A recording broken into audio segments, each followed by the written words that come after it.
अशा प्रकारे हे मंदिर पाण्याच्या आतमध्ये आहे. पूर्ण चारही साईडने पाणी आहे आणि पाण्याच्या आतमध्ये हे मंदिर आहे. चारही साईडने पाणी आहे मित्रांनो, तुम्हाला दाखवतो.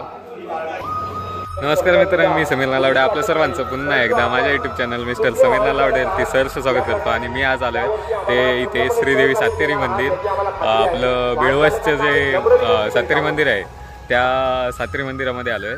तर हे मंदिर जलमंदिर म्हणून फेमस आहे मित्रांनो. तुम्हाला दाखवतो जलमंदिर म्हणजे कसं मंदिर आहे, काय आहे ते. तर अचानक हा प्लॅन ठरला होता, म्हणजे मी गाडी घेऊन आलो आहे, बघू शकता इथे तवेरा घेऊन आलो आहे, ती रेड कलर. तर त्या म्हणजे ते मालवणला आलेलो मी, आग्नेवाडीला. ते भाडं होतं गाडीमध्ये, भाडं घेऊन आलेलो. तर त्या लोकांसोबत आलो, तर त्यांना जायचं होतं कातवडला. तर कातवडला जातेवेळीच हा प्लॅन ठरला की त्यांना बोललो की आज जत्रा आहे इकडची बेळवस सातेरी मंदिर, तर जायचं का. तर ते बोलले की जाऊया, चला बघूया, जाऊन मंदिर वगैरे बघायला भेटेल. तर आता मी आलो इथे मंदिराच्या इथेच आहे आणि आपल्याला ऐकायला येतच असेल. तर चला तर जाऊया मंदिरामध्ये, बघूया मंदिर कसं आहे ते. तर हे बघा मित्रांनो, हे मंदिर आहे आणि इथे अशा प्रकारे माणसं वगैरे आलेली आहेत भरपूर मोठ्या प्रमाणामध्ये. संग्रामजी प्रभू गावकर यांचं स्वागत कक्षामध्ये आगमन झालेलं आहे आणि पावसाचं जोरदार आगमन आहे. पाऊस भरपूर आहे लागतो. दीपक गोपाळ पालव यांच्या शुभ हस्ते उमे देऊन त्यांचं या ठिकाणी स्वागत करत आहोत. आता दुकानं लागत आहेत मित्रांनो. संग्रामजी प्रभू गावकर यांचं स्वागत करायचं आहे. अशा प्रकारे दुकानं वगैरे लागत आहेत, नुकती चालू झाली जत्रा भरायला. रात्रीच्या वेळी जोरदार जत्रा असेल. आम्ही आता दिवसाचे चालू आहे, म्हटलं तरी 10 वाजलेत सकाळचं. दुकानं वगैरे लागली आहेत तिथे.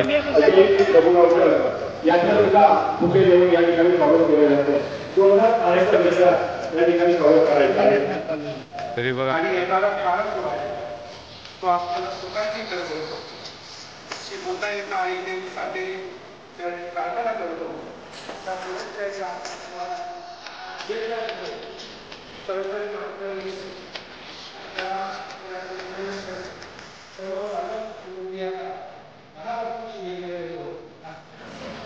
शक्तीपीठ आई माता ते साखरे त्याची आचरण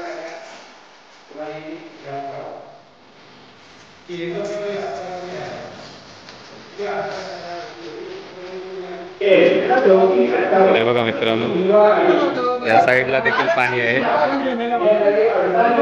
आणि या साईडला देखील पाणी आहे बघा. आणि हे मंदिर असं मध्ये आहे, मी वाट आहे मंदिरात जायला. बरोबर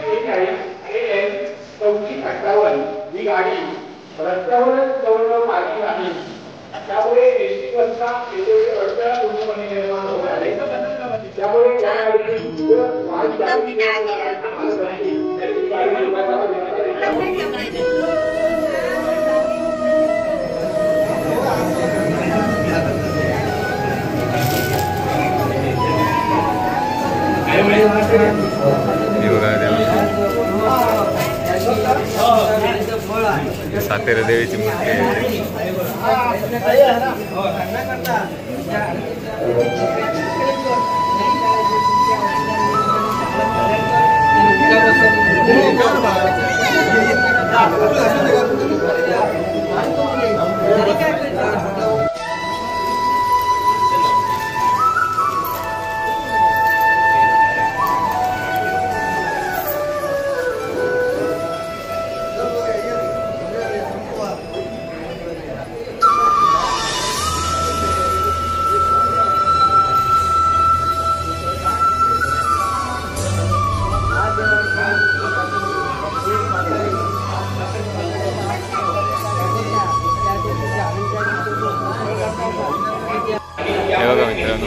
अशा प्रकारे हे मंदिर पाण्याच्या आतमध्ये आहे. पूर्ण चारही साईडने पाणी आहे आणि पाण्याच्या आतमध्ये हे मंदिर आहे. चारही साईडने पाणी आहे मित्रांनो, तुम्हाला दाखवतो. बघा अशा प्रकारे हे चारही साईडने मंदिराच्या चारही साईडने असं पाण्याचं हे बनवलेलं आहे.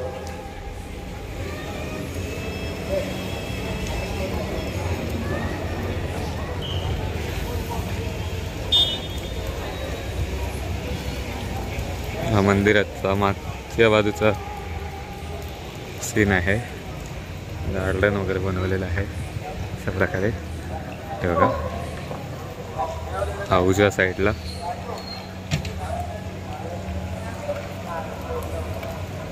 खूप सुंदर परिसर आहे मित्रांनो. Hello hello hello.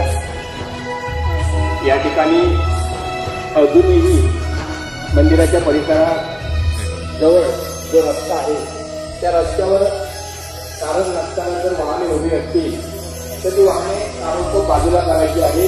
कारण एसटी बस सेवा आतापासून सुरू झालेली आहे. तर इतरही वाहने भाविकांना घेऊन येत आहेत. त्यांना कुठल्याही प्रकारचा अडथळा निर्माण पाण्यात होणार नाही जाण्यासाठी पण याची उपाय ठेवलेले आहे. चालकांनी घेऊन घ्यायची आहे.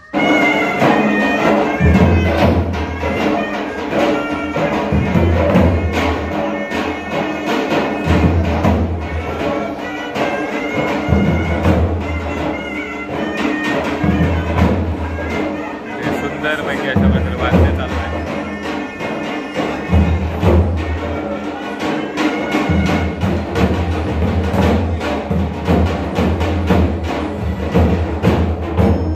नमस्कार मित्रांनो, आपल्याला या वेळवस गावामधील ग्रामस्थ मानकरी आहेत इथले, तर आम्ही त्यांच्याकडून आता इथून माहिती घेऊया या मंदिराबद्दल. ते बघा पाठी मंदिर बघू शकता तुम्ही. हे मंदिर जलमंदिर म्हणून कसं प्रख्यात झालं याबद्दल थोडीशी माहिती पाहिजे. आता या मंदिराबद्दल सांगायचं म्हणजे सुमारे जवळजवळ 700 ते 800 वर्षापासूनची आख्यायिका आहे.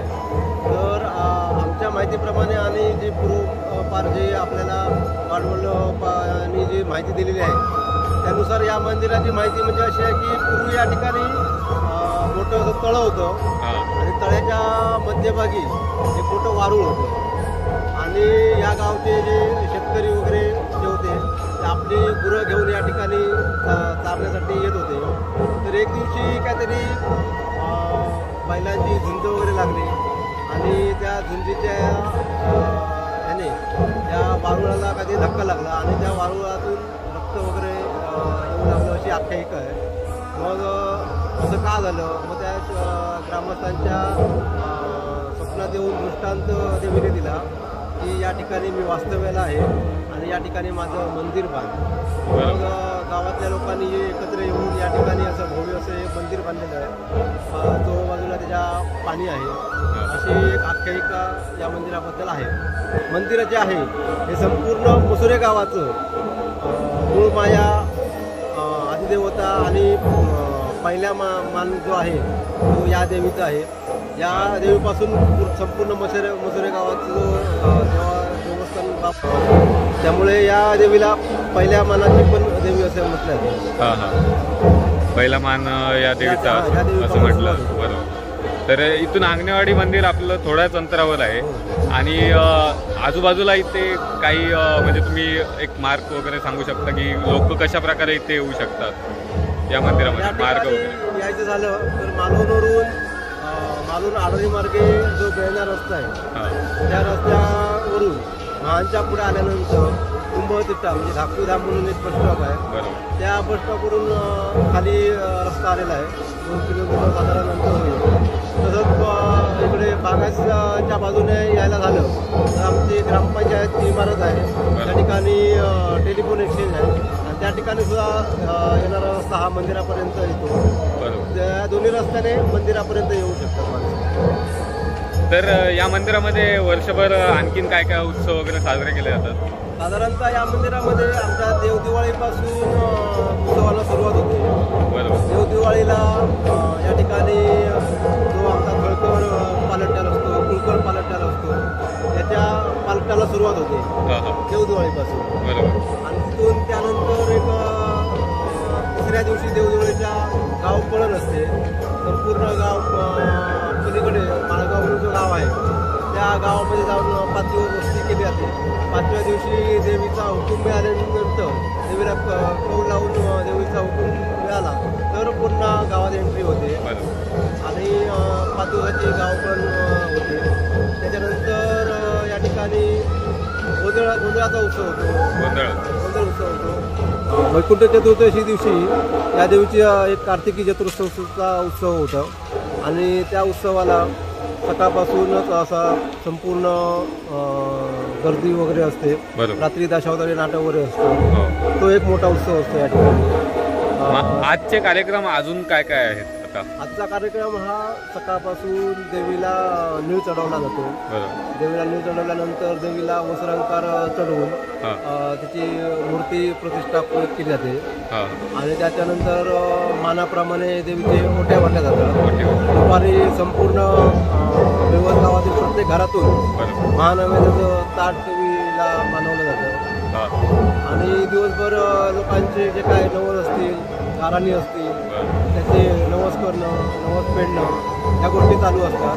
बरं. संध्याकाळी आमच्याकडे पुन्हा जे देवीसमोर नैवेद्याचं जे माठ ठेवलेलं आहे, हां. त्या नैवेद्याचं माठ आमचे गांगूचं जे देवस्थान आहे त्या ठिकाणी जाऊन त्याचं मानपान जो असतो तो केला जातो.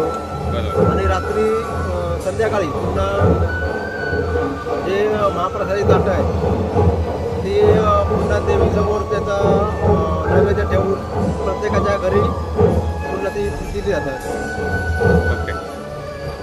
धन्यवाद. तुम्ही आपल्या अनमोल आपला वेळ तुमचा आमच्या चॅनलसाठी दिलात त्याबद्दल मी खूप आभारी आहे तुमचा.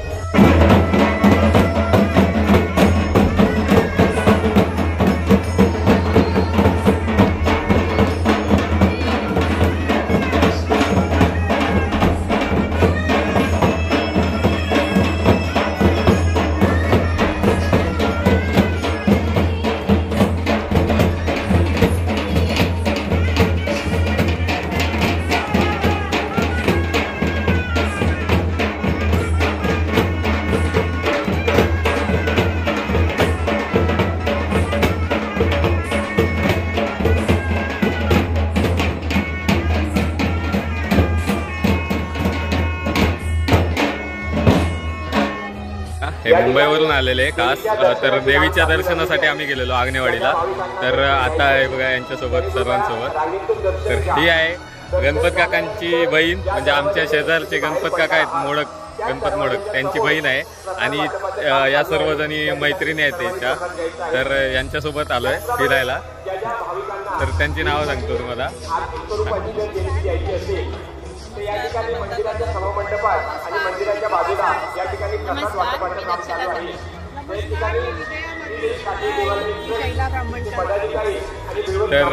तर अशा प्रकारे आता आमचं इथलं दर्शन झालेलं आहे. आता आम्ही आता इथून निघणार आहोत.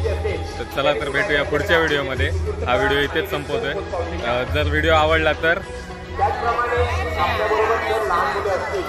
Thank you so much.